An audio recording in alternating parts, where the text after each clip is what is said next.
should say now it says Oh, live. there we go. All right, this is our group discussion, and my name is Karen Waite. I'm Kelly Martin. And I'm Carrie Hunt. And we tried to invite Craig. We're not sure what happened, but he's having some difficulties getting on. So we're going to go ahead and start. So we were supposed to read and listen to the talk by Elder Jeffrey R. Holland, Israel, Israel, God is Calling. And we were supposed to read the questions before we watched the talk, and then we're supposed to just discuss the questions. Does that sound right? Yeah, and I think maybe also in relation to the what would you do videos as well. Oh, the other video with the gay coming out, the coming out video. Yeah. Okay. Yeah, we're supposed to discuss that too. Okay. So should we go ahead and just start at the top of the questions? Sure. For Elder Hollins, and we'll just go through. Okay. All right. So the first question is, what threats to children and families did Elder Holland mention? And one of the things that I put was like parents neglecting their children, like in the example that he gave of the policeman that came in and the mom was on drugs and she was totally neglecting her children and not giving them food or bedding or anything, and they were just being neglected, and she was addicted to drugs, obviously, and so that was one of the threats. I think that I guess I just the main threat I guess was like that we don't flee Babylon anymore. We live in Babylon, and so I guess just being surrounded by worldliness without being becoming worldly. Right. Yeah, and I thought the checking your religion at the door, I thought that one was a big one. I think we're all kind of guilty of that at some point, and it was interesting that he used the example of a sporting event because I think that is a big one for a lot of people. And so when we go out into these things, whether it's while we're driving, if we have road rage, I mean, our children are watching these things, so it kind of gives them mixed signals. So I thought that was a big one that he touched on. Yeah, definitely. I think a lot of it just made me think of modesty, like, because we were talking about the Mormon prom, I guess, made me think of it, because I've noticed a lot of just, I mean, it's kind of silly, but on Facebook, you know, people always post pictures of their kids, and most of my friends on Facebook are LDS, and I'm seeing all these girls that are going to prom and dances and stuff, and they're like totally, like, their dresses are totally immodest, and Yeah. I don't know, a lot of people, you know, and in weddings and, you know, things like that, it's like people think of that as an excuse that you don't have to dress modestly for it or something. I don't know. I mean, it's hard to find a modest dress, but it's not that hard. And if you sew, you know, or you know somebody that sews, you can, you know, I don't think there's any excuse. Yeah. But it's definitely more challenging. I mean, you know, shopping and things like that. I'm super grateful that my daughter cares about modesty. But yeah, there is that, you know, you're living in that Babylon, so there is that feeling a little bit that girls feel like, man, I look frumpy. Like, I don't even look stylish, you know, because it is so different to have sleeves and to have something that you do. You have to battle. That's a threat. I mean, you have to battle the fact that in order to live your standards, you aren't going to be considered as couth and as cool, you know? Mhm. And that's, I mean, let's just face it. I mean, that is hard. Is even if you're totally committed to modesty, there's times you're just like, man, I just do not look that cute. You know, I don't look as cute or whatever. You feel that way. So yeah, I think it's interesting that yesterday I studied Elder Holland's talk, you know, Israel, Israel, you know, oh Babylon, oh Babylon. And then I was talking to my son last night. I was explaining to my children about what abortion is and some of the issues that are happening with abortion. And he didn't even know I didn't mention that talk about Babylon, but he's like, just actually talked to me. He said, my school is like completely Babylon. And I was like, I have a talk I want you to listen to, you know. And he's a super good kid. He's almost 16, and he really understands the gospel. But I just thought it was interesting that he used that phrase, you know. It is like living in Babylon, you know. So Yeah. they feel it. They feel that pressure that they're different, or that, you know, everyone has these views that are so off. Right. And I think even at school, some of the LDS kids, you know, like they act different at school than they do at church. Totally. They do. I mean, my daughter that's only 14, she's come home and told me things, and I'm just like, I don't know why, you know, they feel like they need to do that, but, you know, they're feeling peer pressure or something, but, you know, it's like, why do they act like that at school, and then they go to church and, you know, act totally different? Yeah, it's confusing. Mm-hmm. Yeah. So, is there any other threats that you guys can think of? I mean, there's a ton of them, but Yeah, not specifically from his talk. I think we kind of covered them. yeah. Okay. How has Babylon influenced the development of the threat to children and families that you have chosen to address? We kind of talked about that too. Well, which threats are you doing? What are you doing, Karen? I'm doing the threat to marriages, like uh, communication in marriage, and can't think of the word I was going to use. Like conflict, you know, in marriage with communication. Okay. What about you guys? I'm doing divorce. Oh, okay, I saw that on the, okay. Yeah. What about you, Carrie? I'm doing family structure, of how, like, family government and family structure. So just like kids spending too much time in front of the TV, or not having meal times, not having curfews, just basic like discipline and structure in the home. But it's a little broad, so I'm trying to work on choosing maybe just one or two of those little sub issues, like mealtime or media use, you know, things like that, to narrow it a little bit. So I'm sort of, but she has me under family, basic breakdown of like family structure and organization. Yeah. Yeah, she just put communication under mine, but that's kind of broad too. Yeah, so, you know, but once we start doing, I've been looking at, like, for this first paper, a lot of articles, LDS, you know, on the church articles, the doctrine and stuff like that. So I'm like, I definitely can see that I'm going to need to choose, narrow it down. But so as far as what Elder Holland talked about, and then mine, I mean, even just that drug example is a perfect example of the breakdown of a family, how not having that structure in place to protect the children.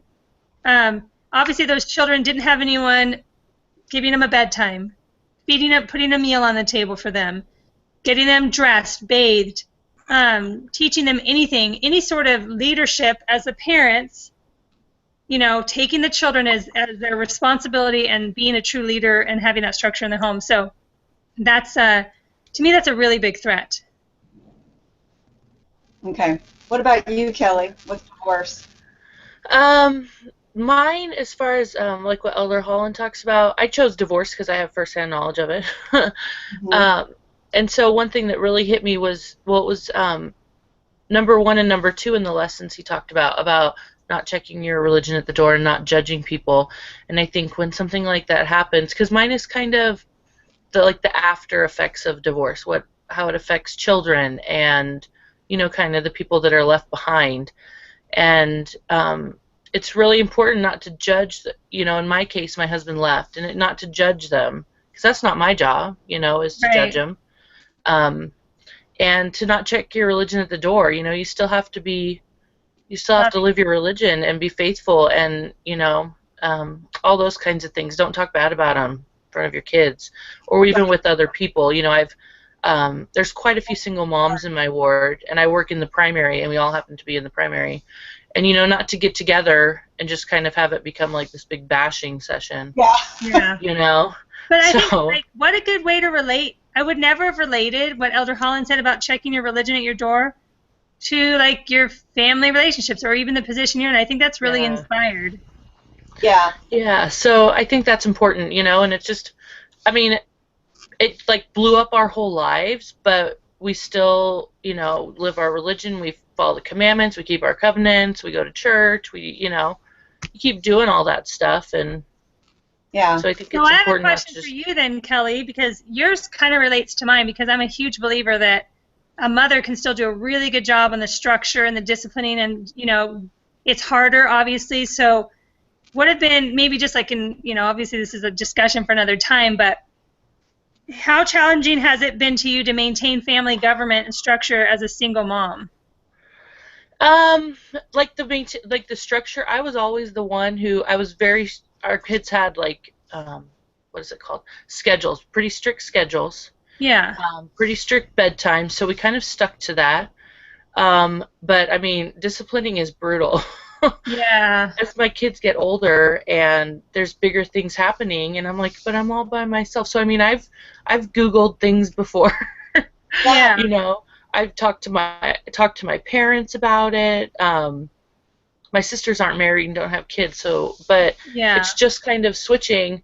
It's total like I don't know how else to explain it, but it's completely draining more so than I thought it would be Totally. to be to be the one and only person having to think of all this stuff. I'm like my brain just doesn't like doesn't function that way. I've got school, I've got internship, I got all these other things, and now I've got to think of discipline techniques too. Yeah. So Yeah. so You yeah, The it's other have. question I would tricky. have about that is, I don't, what's, and every situation is different, but as far as their dad, when they have time with do they have a certain amount of time with their dad? They did when he lived here. Okay. After he left, he lived here for about 6 months, and it was the every Wednesday night and every other weekend. Yeah. But he moved. He lives in Texas now, so he comes 2 or 3 times a year. He'll come out and see him, and he Gotcha. calls them. He calls them probably 3 or 4 nights a week That's good. before they go to bed. So Still, yeah. yeah, it's been a good lesson in agency for them that we all have our agency, Yep. and you know. So Yep. yeah, it's just I knew for sure that the physical aspect of doing it on my own would be hard, but it's so much easier than the mental part. Yeah. So Oh, Yeah. yeah. I admire Yeah. you going to school. Do you work too? Oh, thanks. I don't work outside my home. I do like a little part-time job online, Yeah. um, that I do, but that kind of helps us Your out a little kids are bit. pretty But young still. yeah, my oldest she'll be 10 next month, so they're 9, 8, and 3. Yeah. So I yeah, totally admire you. I was divorced when I was 20, and I didn't have any children, and I'm so thankful that I didn't have any children. But mentally, it was still so hard. yeah. Like, I mean, it was the hardest thing that I ever had to go through. Yeah, it's brutal. It's like a death, but the person's still there, and they Oh, chose to leave you. Right. So, Right. Yeah. yeah. And I had a hard time with um, because I had to move back home with my parents, and I went hmm back to the same ward that I pretty much grew up in. So oh, everybody knew I was divorced, you know, hmm and of course there's always people that, kind of judge you and like, Right. what happened, like, I don't know. Yeah, So that that's was we difficult. actually we had moved in with my parents, um because we were planning on moving to Utah. My husband had gotten a job in Utah. So our lease was up at our place. We were going to move with my parents for 2 or 3 months before we moved up there. And then everything kind of happened and he left. And so I'm like in my ward and everyone's like, when are you moving to Utah? I'm so excited for you. And I'm just like, man. Oh, yeah. yeah, that must have been So, horrible. yeah, Yeah, it's lots of divorce fun. is a terrible, horrible thing to go through. Yeah. But I was lucky. I was able to go on a mission, like Oh, right that's almost right after awesome. my divorce. I mean, you can't do that anymore, but I was really lucky, and so Really? I had that time to just go and forget myself, and you know, Oh, that's awesome. and yeah, I'm so thankful that I was able to do that because that's what I needed at that time in my life. So Yeah. anyway, all right, we kind of digressed, but that's okay. So Thank you for answering, because that's an important part of my threat too. I mean, I'm not talking about divorce specifically, but it definitely plays into, you know, family organization and structure. So, Right. What's yours, Karen? What's your threat? so mine was communication in marriage. Oh yeah, yeah. So how does that? Did he talk anything about that? I don't know that he really did, but He did but talk I about know. not judging and loving others, you know, despite the challenges they're Right. going through. Which, sorry, every single one of us, spouse, whatever, is going to be struggling at some time, Mhm. you know. And I Right. think that's a big part of communications. Like, I think in the past, like with my husband, I was always just kind of judging him, like, "What's your problem? Get over it," kind of a thing, instead of listening. What you're Yeah. going through, okay, it's okay to have struggles. Let's work through this, you know. Right. So, And since I was married before, I kind of had some baggage, when I Mhm. got married. And my husband had never been married before, and he was 29. And so he was kind of set in his ways, and that was a really hard adjustment. And I still, like, I mean, it never goes away. It's like I still you have to have work little, with it your whole life. yeah, it's like little insecurities that you think would have gone away by now, but they haven't. And I um, I have ADD, so I am totally like I forget things. Sometimes things come out of my mouth without the little filters, that most people have. So it's hard. It's just really hard because my husband is like the total opposite of me. He's very like um, he's kind of a perfectionist. I mean, he's not so much, with other people, but you know, anyway, it's hard to explain, but we've had our challenges and stuff, but um, these classes that I've been taking for this major have been so helpful. I mean, because I don't communicate very well. I shut down and just don't even want to talk or deal with it. So I agree. So that's good that you're doing a great topic as well then. yeah, and I'm doing that for my workshop in my other class. So, Nice. so I don't know. Combining it. We'll see how that goes. Okay. Awesome. So the next question is, how does Elder Holland's description of Babylon and Israel coincide with defending the doctrine of the family in these latter days? Israel coincide. Um, I guess the part that impressed me most about his message with regards to defending the family in the latter days is that a we, like I said, we plant ourselves in every nation among every people. We don't go and gather just together with our own people, which means that we have the opportunity to be the leaven throughout the earth to improve our communities by defending the family. But he said, I liked how he said that the challenge of not backing down, so keeping our standards, keeping our beliefs and stuff really high, but not backing down, but somehow doing that with love and compassion and charity is probably the most challenging thing we're going to be asked to do, and we're going to continually have more and more practice with it, is what he said. And Uh-huh. so, to me, that is exactly what we're asked to do: is live in our communities, make our communities a better place, whether that's through attending, PTO meetings or city council, or just joining a club, or just being in our neighborhoods and being, friendly with our neighbors. Whatever it is, however we choose to do that, um, being loving and kind while still being firm on what we know to be true. That's the challenge. Yeah. I like how he said, our call is to build Zion where we are. Because like you Mhm. said, it used to be when in the pioneer days and stuff, everybody wanted to gather to Utah. Everybody wanted to go there. And now it's like, Zion is where you are. It's where you live. And we have to,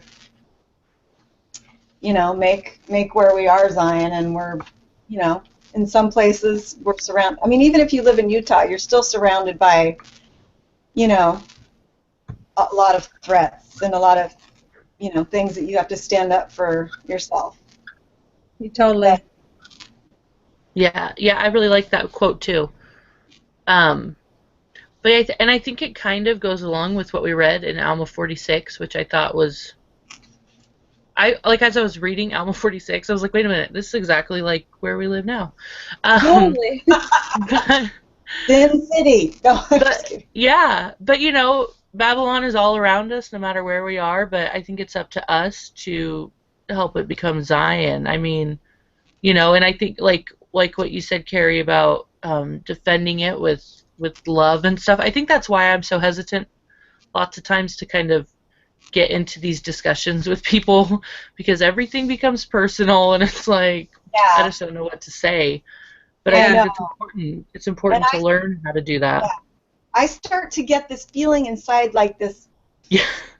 I just get so mad sometimes, and it's Yeah. hard to just keep calm and just, even if the person is being,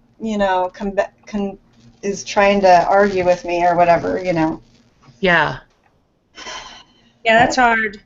I liked how he said it's very important to distinguish, um, between sin and sinner or whatever. Like, yes, that's sin, but we love the sinner kind of a thing. And I was really touched by that coming out video. I think that that's a perfect, the second group of people in the restaurant, the way that they handled it, they never said that anything about believing that being homosexual was fine. They never said anything like that, or like fine, like that they agreed that it was Right. not a sin. They never even talked about that.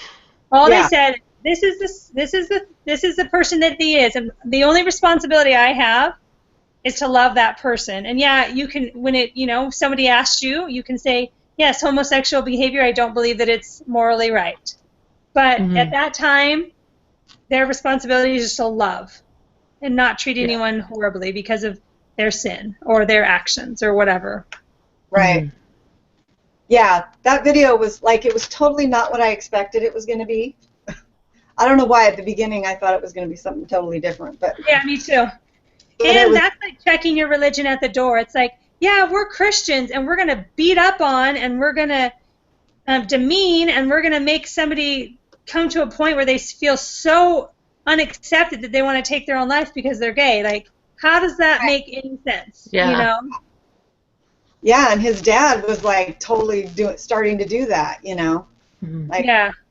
being very Good. They were judgmental. actors, of course, but yeah. Right, yeah. They were good Yeah, actors. yeah, they were.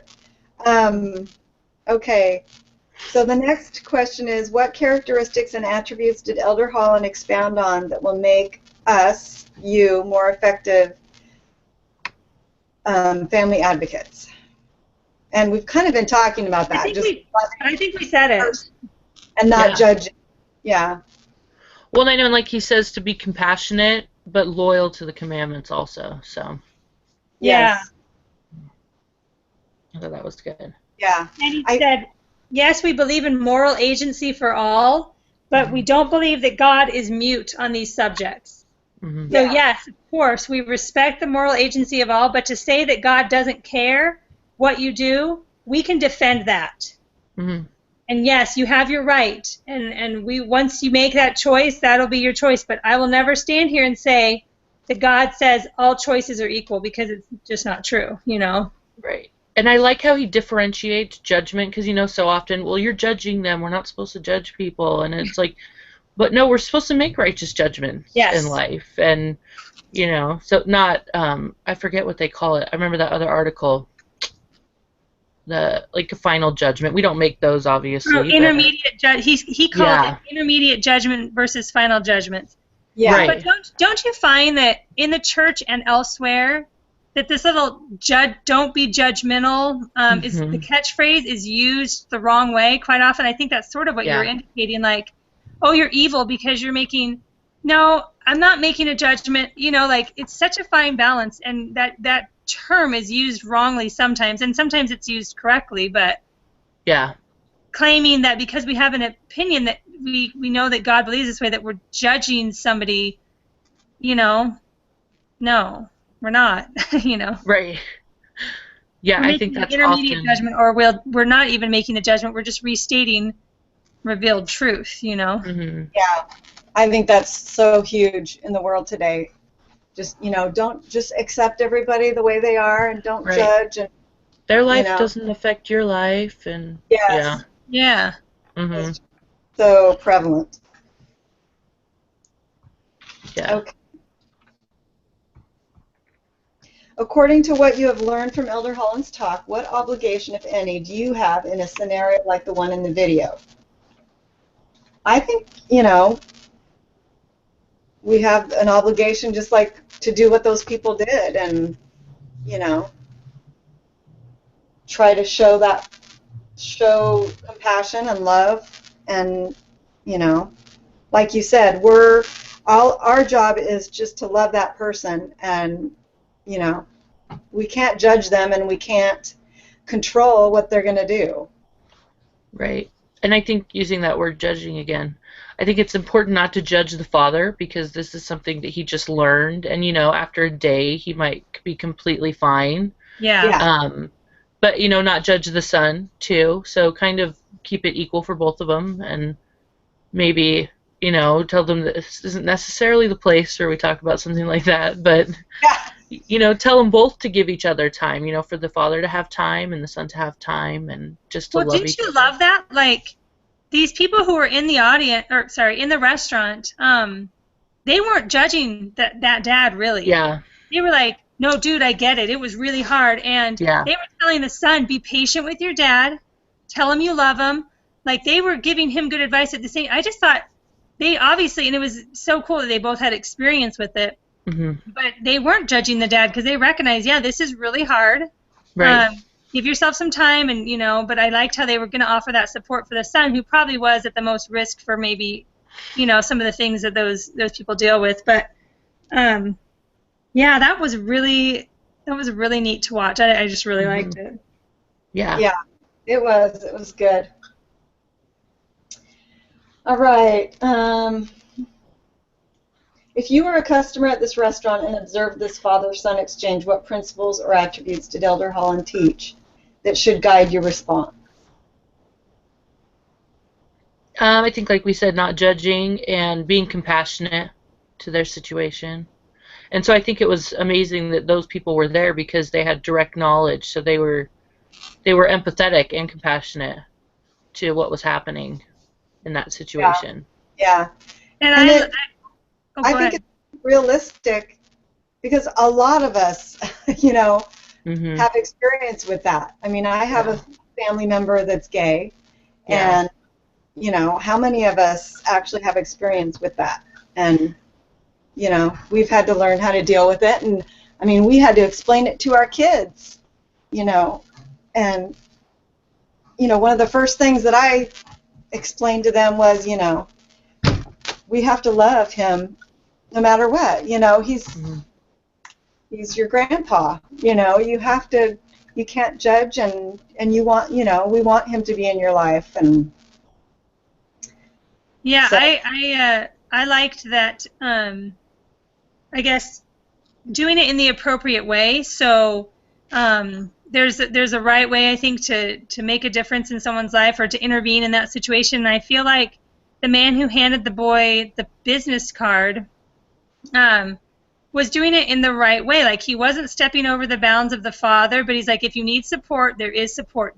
If you need to talk to someone, just give me a call. He wasn't even really telling him anything at that time. It was just the right thing to do. And then, of course, he did take the opportunity to talk to him individually too. But I think that you have to be sensitive in the way that you do help in your community, not overstepping the bounds of the parents, unless of course you have to for safety. But kind of just being that source of light and support in your community, and sort of trying your very best to create an atmosphere, at least in those that are around you, of the right principles, being that leader, Hmm.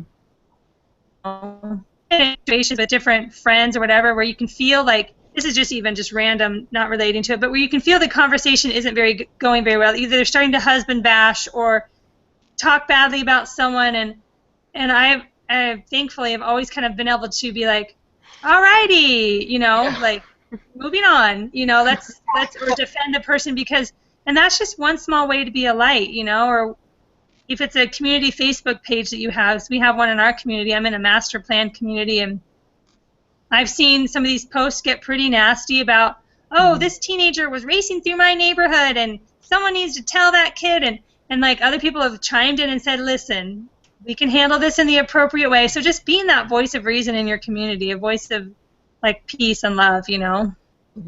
And I thought one of the things that struck me the most on that "What Would You Do" video was when the dad got up and left, and the older gentleman told the son, "Just tell your dad that you love him." And I thought that's really neat, because often, we're telling the parents, you just need to keep loving your child. You need to keep loving your child. And so the fact that he told the son, just keep letting your dad know that you love him, and I thought that was really interesting, and it was really neat.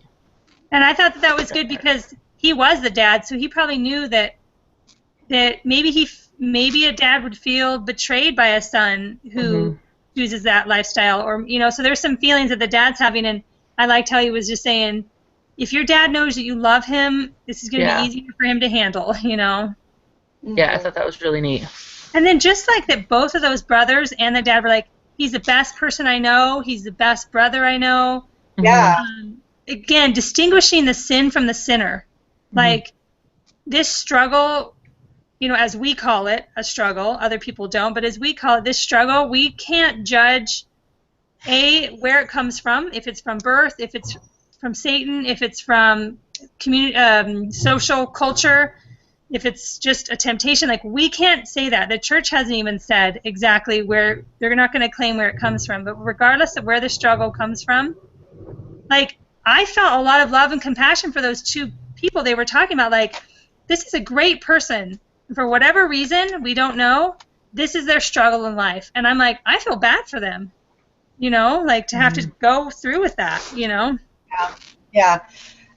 In one of my other classes, we had to read, there was a part of the lesson that was about homosexuality, and I can't remember who wrote the the article, and it was a general authority. But anyway, this really helped me to empathize a lot more with different trials that people have, because he talked about it like homosexual, everybody has trials in their lives.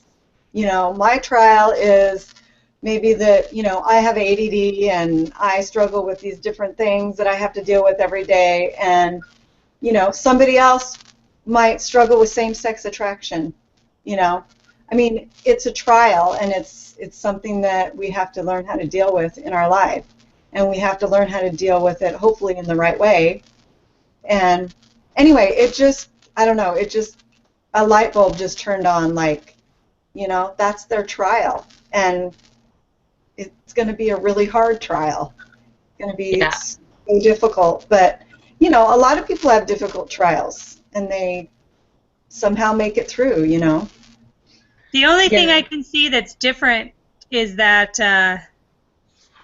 we're not allowed to call it a trial anymore in our society. It's not okay to say that it's not natural, Right. Yeah.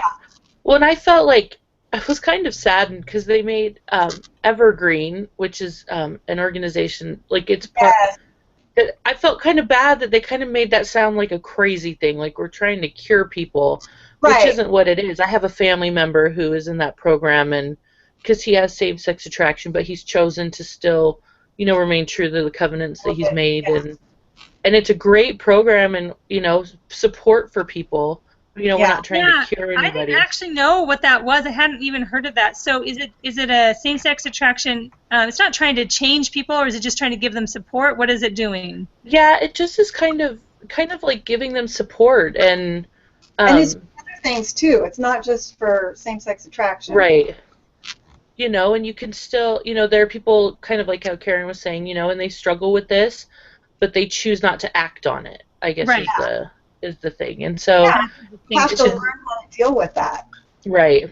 But they're making it sound like, they're trying to like brainwash them to not being that anymore, or something, like it's some weird thing like that. But yeah, we're pretty much the only people who believe that, anymore that there's anything wrong with having those feelings. So of course the general view of something like that would be like, oh, that's terrible. You're Right. making them feel like there's something wrong with them. Right. You're trying to fix them. And Yeah, and I doubt that that's the whole premise of the program. I know that right. like you said, it isn't. Yeah. Yeah. Yeah. All So yeah, that right. part was interesting, but Is there anything else that we wanted to talk about with that? That's the end of the questions. So we just need to summarize, hmm have a summary statement about what we talked about, and I guess if we can each kind of say what our summary is, and then just it's probably going to be pretty much the same thing. Is that we need to um, make where we are our Zion, and we need to try to get involved in our community and always, stand up. We can't just sit back and not do anything anymore. We have to stand up for what we believe, but we have to do it in a loving and compassionate way, and um, and still love other people, because other people are gonna, make different choices than we will, and we still have to make sure that we are compassionate and try to be non-judgmental and still love them, and just be a Christian, be a true Christian. Do you That's want my. each of us to do the same, to do a summary, or is that just our summary? I don't know. What do you guys think? If you want to that's add something to that summary, go ahead. that sounded good to me. Great. Yeah, I think I mean, that was the overall feeling of the meeting, and just, of his talk. The only thing I would add is just that being a Christian means to be compassionate and loving, but it doesn't mean, like Elder Holland said, um, it doesn't mean to say that God is mute on these issues. And so remembering that to be a Christian means to know that God does care about our actions here on the earth, but he was always loving and kind, and in the way that he did that, recognizing each person has their journey here and struggle. And if we can remember that, to be bold but not overbearing, like it said, and um, to fight compassionately. So hmm Yeah.